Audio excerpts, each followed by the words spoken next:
I briefly met Jason at the Oscars the year that Up in the Air was nominated, for like 3 seconds, and you do that dorky thing where you're like, I just really love, I truly love the film, and you just feel like an idiot, but you have to just acknowledge, you have to like do that thing where you're like, I have to tell you how much I love your movie. And then I think it was like 2 months later where we were at the same place having separate meetings, and we ran into each other, and he said, I read the script last night that I think you'd be great for, and I'm thinking that this is going to be my next film.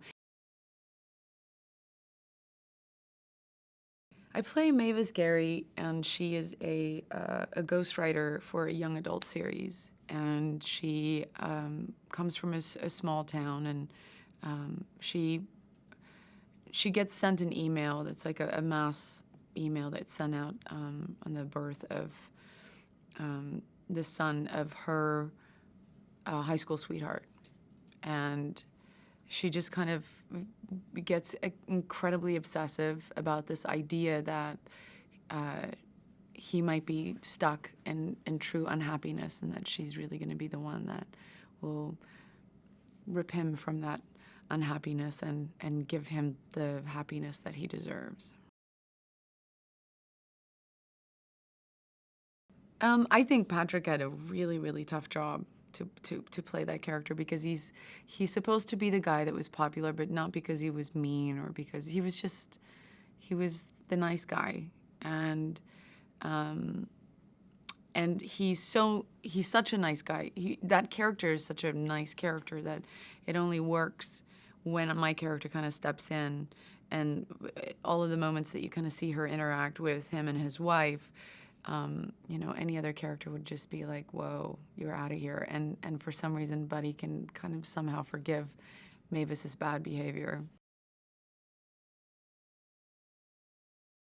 Well, Matt is the character that I kind of ignore in high school, since Mavis is somewhat of a popular girl. And so when she runs into him in town, she really doesn't remember him. And then, of course, remembers him through like a horrible, like making some horrible politically incorrect comment towards him.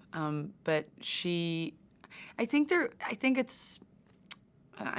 movie works on many levels because of that relationship, because it is such an odd couple kind of finding each other, and the packages that they both kind of come. They're just in real life even, you would just be like, those two people would just never, ever have anything in common with each other or want to go drinking with each other, but yet that's all they have to do. And in a way, I think Matt's character has nothing to lose, because guess what?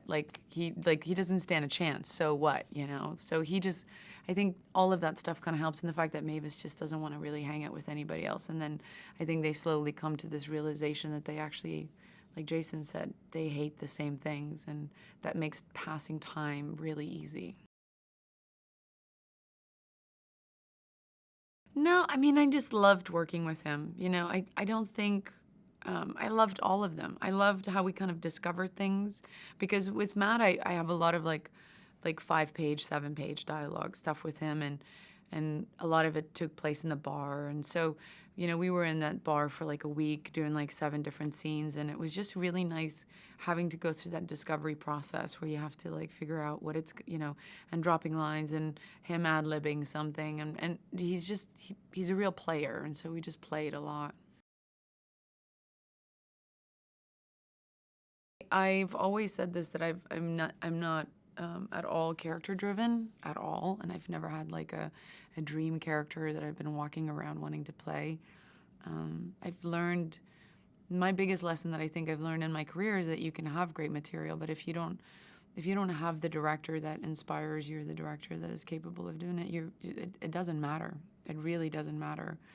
And so, and also for me, I need to have that in order to really just fully trust someone when they say in 2 takes, that's it, that you can walk away from that and go, I trust you completely and utterly. And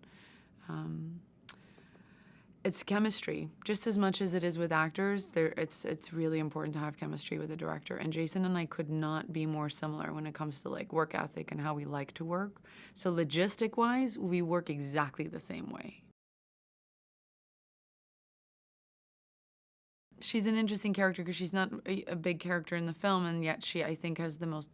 She's the character that causes the most damage in a way, and so innocently.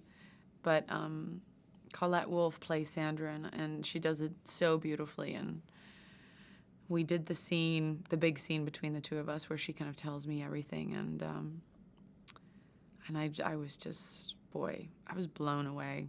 I have to honestly say, like, I very, very rarely walk away, and I just, like, speechless completely. She had me speechless.